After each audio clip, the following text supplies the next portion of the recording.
Hello and welcome. I'm wearing the Everton shirt because once again, Everton have won. And I feel a sense of pride being an Everton supporter. That is win number 6 in the last 9 games. 3-2 win at Selhurst Park. This felt like a game where it could have very easily been a loss or a draw, but for the first time in what seems to be a sign of our development, we actually came away with all 3 points. And it was a real test of our psyche and a real test of that resolve that we need to show on a regular basis to become a good football side.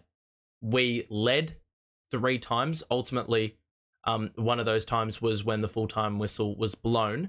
But each time Palace responded, and in front of a crowd that can be very intimidating because of it, being an away supporter base, it's very easy to get bogged down. But to our credit, very good response by the lads. They put in a good shift right until the very end. And let's get into the review so we can dissect it all. And the reason for saying that we potentially could have come away from this one empty-handed is because I feel like Palace at quite a few stages were very much on top. Eze was unbelievable. I mean, his deft touch on occasion was able to, carve us up. He was very precise, very good on the ball, very good touch. His passing perfectly weighted. That precision is required to break us down as a compact defensive unit, and he was excellent in that regard, in really manipulating things. He had more of an impact in the first half. As things tightened up in the second half, there wasn't much room for him to carry the ball. I think that's testament to our back line and also the midfielders. Gana Gueye comes into the side in the second half. I think that was a tactical sub. Onana didn't have much of an influence, and that sub turned out to be a masterstroke. I mean, Idrissa Gana Gueye, the unlikeliest of heroes, gets the job done with a clinical finish. And I think that is the word of the day, clinical, because we were very opportunistic. We had only about 8 shots, 4 on target, scored 3 goals. Earlier in the season, we were talking about taking 20 shots and not even scoring once. But these goals, we took our chances. And Palace did have quite a few chances, half chances, but were never able to get the job done. Some of their goals actually were probably incredibly avoidable, and I was very much preparing for a full-time outcome where we would be saying, well, that was another game that got away. We had, the opportunity to put the game to bed and by our own demise, we let that opportunity go to waste. I mean, Tarkowski was my player of the match until he committed that cynical decision-making blunder. Between him and Pickford, obviously, we don't exactly know what was going on out on the pitch, who called the other to get the ball. But that miscommunication absolutely cannot be shown in the Premier League. Luckily, we weren't punished ultimately on the scoreboard. Well, we were, but the result wasn't impacted. Outside of that, I think Tarkowski had Edouard in his back pocket. It's the second consecutive week where their number 9 has been very much a non-factor. Tarkowski's tackles on the last line, first half by Branthwaite was very iffy.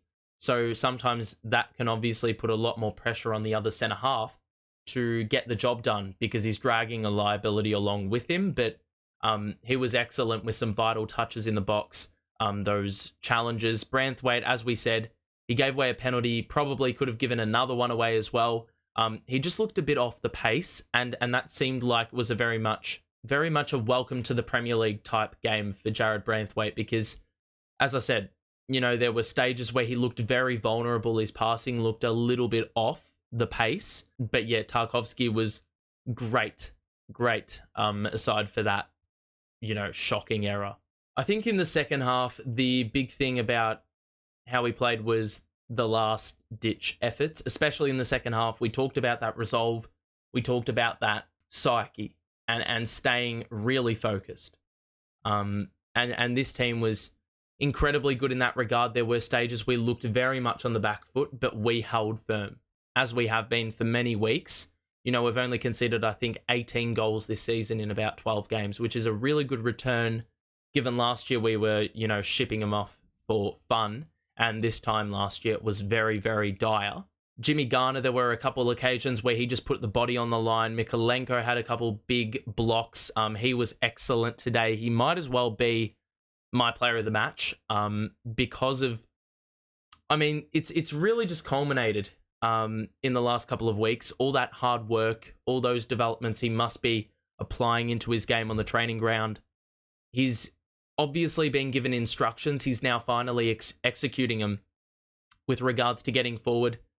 He's making those inverted runs. That is how we scored the first goal. Those, not the inverted runs, but him pushing forward, not being afraid, representing an extra number in the box. And if it wasn't for him planting himself where he did and Harrison finding him, well, we don't have a goal and we don't have any end product. There was another occasion in the second half where he was able to get a cross in. It was, I think it ended up being a corner for us. But it was a very, very hard sprint for about 20 or 30 yards. And it was, you know, that sort of stuff we would never see from Miko last season. And I mean, this season we're seeing it a lot more. He's gotten on the score sheet 2 weeks in a row, which is unheard of for, you know, a left back. We can't really say that about any left back at the club for quite some time. The fact that he was also involved in the second goal as well via a little bit of luck. Very reminiscent to the Leicester goal, may I add, from a couple seasons ago. But a good reaction by Doucoure as well. Obviously, the game was decided by fine margins, as was that goal. But, you know, it's good to be on the right side of luck for a change. As we mentioned, last-ditch efforts, a big part of the game down the stretch. Jared Branthwaite, you know, there was a challenge where he looked very dispositioned and he was able to slide in and prevent any shot from being on target because they got in behind a couple of times. Nathan Patterson, very late when he was on the pitch. There was a situation where it got into a really vulnerable spot about 5 yards from the goal, but he was able to stay composed and clear the ball, you know, remain level-headed instead of just blindly clearing the ball and potentially, you know, putting us in danger yet again. Beto, I mean, I didn't mention this a couple of weeks ago when we played Liverpool, but in that game, you know, he was chasing down the ball in our defensive half on many occasions in that game in the final 10 to 15 minutes. If he's going to come off the bench as an energy sub, I love to see that from, you know, your strikers that aren't really renowned. It's not a hallmark of theirs to, you know, run that far back and, you know, put their body in the way and tackle and make things difficult. But Beto, very, very physical, made things difficult for them as soon as he came on. He committed a number of challenges, but especially when the game was, you know, there to be won, and it tightened up after the goal that we scored, the third one.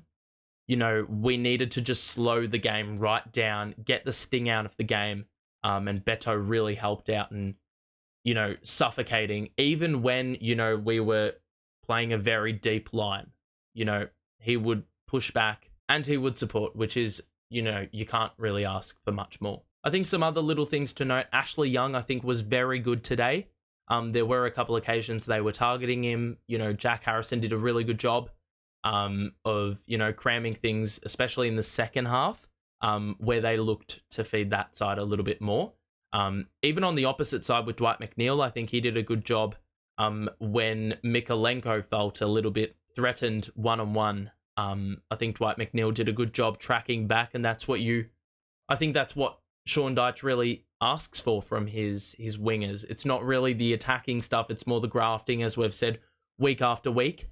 Jordan Pickford with some really good saves. Obviously the blunder with Tarkovsky, but there were a number of saves. They could have just as easily resulted in another goal for them on a day where we were just shipping off goals that were incredibly avoidable. So Pickford removed the doubt, which is really important as well. And as we talked about before, Jimmy Garner, he's pretty skinny in stature, but, you know, don't let looks deceive you because he makes things pretty difficult. He's very physical. He roughs people up. He's not afraid to put his body on the line. I think he was awesome in that regard today He wasn't doing the clean stuff that he's usually accustomed to, but I think he did a really good job, in the second half, just being what we needed, I think is the key phrase there, to put it simply. Overall, a really good performance by this team. One of the most entertaining games I've seen since, well, I mean, it's up there with the Palace game last year, where we won that one convincingly 3-0. Palace and Everton always put on good games. The last time it was a 3-2. It was obviously that infamous game to keep us up. But I really enjoyed this one. We were challenged.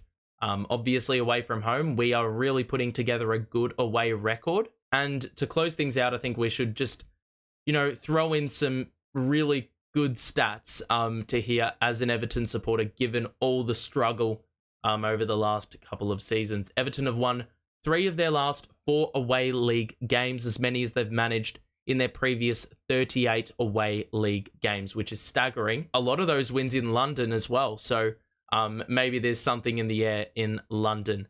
Everton have scored more goals in the opening minute of Premier League games than any other side in the competition's history.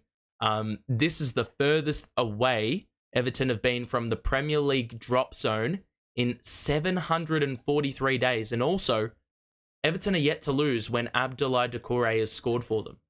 We've won 9, we've drawn 4. So Doucoure is our leading scorer, and I think he has also been swept under the rug a little bit. A great performance from him as well. Excellent pass to, send Gueye in on goal. And, of course, it's very easy to stuff up the simplest, but Doucoure made sure of that put back after the Mykolenko rebound off the post. I'm pretty optimistic about this team. Obviously we're not shooting for the stars, but we are still in the League Cup and we are very close from potentially going to Wembley. It's very much within reason. And obviously in the league we've hit the ground running in the last month or two. So hopefully we can bring this form over to the Christmas period. A very tough run of fixtures after the international break. We've got Man United at home.